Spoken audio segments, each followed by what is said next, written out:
Welcome dear friends. आज की video में हम लोग डिस्कस करेंगे एक इम्पॉर्टेंट फॉर्म जिसे फॉर्म 17C कहा जाता है। इसका जो पार्ट 1 है date is account of votes recorded. ठीक है, ये फॉर्म 70C प्रिजाइडिंग ऑफिसर भर के देगा किनको, जो पोलिंग एजेंट से। ठीक है, but only part 1 that is account of votes recorded.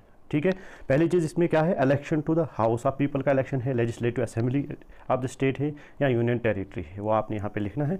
Then from constituency, कौन सी कॉन्स्टिट्यूंसी है, it will be mentioned in your order. ठीक है, कोई टेंशन लेने की बात नहीं है। Then again number and name of polling station, ठीक है, वो भी आपके ऑर्डर में होगा। देन यहाँ पे देखिए identification number of voting machine used at the polling station. ठीक है, जो भी हमारे पास कंट्रोल यूनिट है, बैलेटिंग यूनिट है, वीवीपीएटी है, इनका अपना एक नंबर होता है। ठीक है, सीरियल नंबर होता है। ठीक है, वो यहाँ पे आपने लिखना है। ठीक है, then we have point first, total number of electors assign to the polling station. Total electors कितने हैं इस पोलिंग स्टेशन में, ठीक है, जिनको वोट देना है। Point 2 is total number of voters as entered in the register for voters form 17A। याद रखिए, रजिस्टर फॉर वोटर्स या form 17A it is one and the same, जिसको मेंटेन करता है हमारा P2 that is polling officer second. ठीक है, तो फॉर्म 17A में कितने वोटर्स आए हैं, ठीक है, ये लास्ट पे भरना होगा at the end of poll. Then we have point 3, number of voter deciding not to record vote under rule 49O। याद रखिए, rule 49O of conduct of elections. ठीक है, क्या कहता है कि अगर एक बंदा आता है, ठीक है, P1 के पास जाता है, उसकी वेरिफिकेशन हो जाती है, ठीक है, वहाँ से उसको फिर 17A में भी उसकी एंट्री हो जाती है, वो सिग्नेचर भी करता है, उसके लेफ्ट हैंड के इंडेक्स फिंगर पे स्याही भी लगती है। ठीक है, सारा प्रोसीजर करने के बाद जब P3 कमांड देता है, ठीक है, बैलेट वाली कमांड देता है कंट्रोल यूनिट में, तब जाके वो वोट अब उसको देना है, लेकिन he or she refuses to vote. अब क्या होगा, ठीक है, उस केस में number of voters deciding not to record vote, उसने वोट तो नहीं दिया, अब मिसमैच होगा 17A जो रजिस्टर है और EVM में। ठीक है, तो यहाँ पे दर्ज करना है कितने वोटर ऐसे थे, ठीक है, ताकि लास्ट पे कैलकुलेशन में कोई प्रॉब्लम नहीं आए। Then we have number of voters not allowed to vote under rule 49M।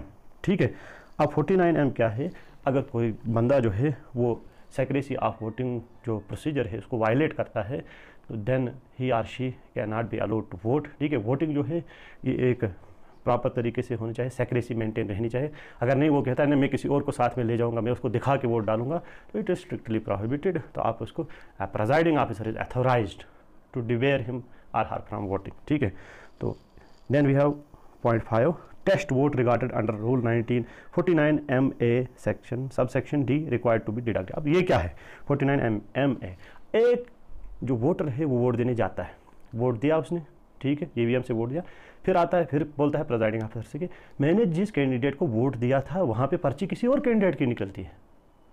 आहो, ये तो परेशानी की बात है। ठीक है, फिर प्रिजाइडिंग ऑफिसर क्या करेगा, ठीक है, अलॉन्ग विद हिज टीम वो उसको एक टेस्ट वोट करवाएंगे, लेकिन उसको पहले ही बताएंगे अगर आपने ये गलत बात कही है, ठीक है, अगर आपने माल फंक्शनिंग ऑफ EVM के बारे में आपने गलत बात कही है तो आपको पुलिस के हवाले कर दिया जाएगा और आपके लिए सज़ा भी है इसके लिए।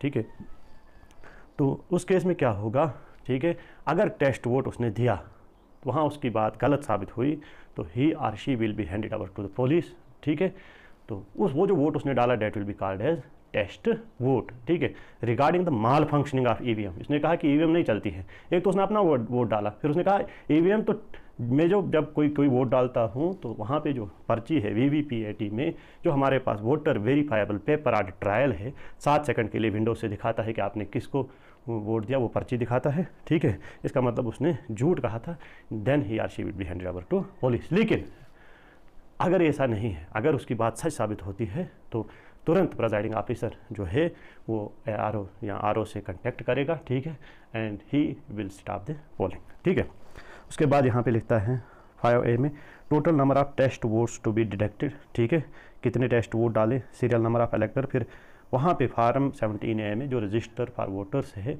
उसमें उसका सीरियल नंबर क्या है वो लिखना है। ठीक है, तो ऐसा रेयर केसेस में होता है, लेकिन तब भी हमें होशियार रहना है इस वक्त, हर वक्त। ठीक है, then we have 5B candidates from who test votes cast, उनका सीरियल नंबर, कितने कैंडिडेट थे, यहाँ पे नाम और कितने वोट्स डाले टेस्ट वोट उन्होंने। ठीक है,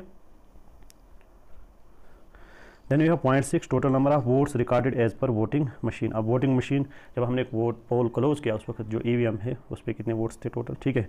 देखिए यहाँ पे पॉइंट नंबर 7 में क्या है, whether the total number of votes as shown against item 6 tallies with the total number of votes as shown against item 2 minus number of voters deciding not to record vote as against item 3 minus number of votes as against item 4। अब सुनिए, are any discrepancy noticed. देखिए अब इतना पढ़ने के बाद simple in layman's language में आपको बताऊंगा।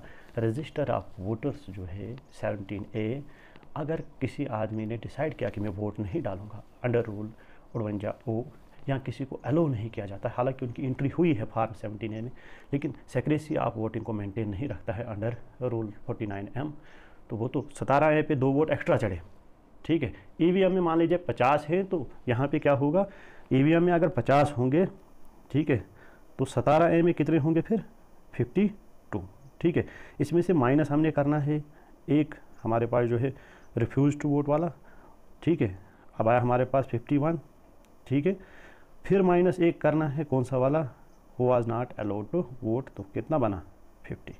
ये जो है ये ईवीएम का, और यहाँ पे जो रजिस्टर फॉर वोटर्स है उसका मैच होना चाहिए। लेकिन वो मैच कैसे होगा, जब हम रजिस्टर फॉर वोटर्स जो है फॉर्म 17 है उसमें से माइनस करेंगे ऐसे वोटर्स को who decided not to vote और who was debarred from voting owing to the secrecy of voting। Then we have point number 8, number of voters to whom tender ballot papers were issued under rule 49P, ठीक है। तो tender vote के बारे में भी मैंने आपको बताया था, ठीक है। टेंडर वोट कैसे डाला जाता है, अगर आप लोगों ने नहीं देखा है तो प्रिजाइडिंग ऑफिसर की डायरी का लिंक मैं इसके डिस्क्रिप्शन में दूंगा, या प्ले लिस्ट में लोकसभा इलेक्शन वहाँ पे एक प्ले लिस्ट होगी, वहाँ से आप देख सकते हैं, ठीक है। तो टेंडर बैलेट पेपर्स आपको दिए जाएंगे, ठीक है। रिसीव्ड फॉर यूज़ कितने मिले, किस सीरियल से कहाँ तक, कितने इशू किए टोटल, कहाँ से कहाँ तक, कितने यूज़ नहीं किए, रिटर्न किए ऐसे ही, और सीरियल उनका, ठीक है। फिर उसके बाद आता है अकाउंट ऑफ पेपर सील्स, तो यहाँ पे सिग्नेचर ऑफ पोलिंग एजेंट्स आएगा, ठीक है। देखिए यहाँ पे पेपर सील का अकाउंट है, paper seal supplied for use total कितना नंबर है, कहाँ से कहाँ तक, ठीक है। पॉइंट 2 में पेपर सील यूज्ड कहाँ से कहाँ तक यूज़ किया, और यहाँ पे टोटल नंबर कितना है। Then we have point 3 unused paper seal, ऐसे भी होंगे, टोटल कितना नंबर है, कहाँ से कहाँ सीरियल है उनका। डैमेज्ड पेपर सील अगर कोई हुई उनका नंबर, और किस सीरियल से किस सीरियल तक, ठीक है। देन वी हैव डेट, वो डेट ऑफ पोल आएगा, then place, and finally the signature of presiding officer, ठीक है। और यहाँ पे पोलिंग स्टेशन नंबर, बस इतना ही आपने देना है। फिर ये आपने साथ लेके जाएगा रिजल्ट आप काउंटिंग में लेके जाएगा। यहाँ हमारा काम नहीं है, प्रिजाइडिंग ऑफिसर का काम यहाँ पे ख़त्म हो जाएगा। यहाँ पे प्रिजाइडिंग ऑफिसर जो है अपना सिग्नेचर करेगा, ये सारी इन्फॉर्मेशन भर के, ठीक है। This was form 17C। आशा करता हूँ कि समझ आया होगा। देखने के लिए बहुत बहुत धन्यवाद।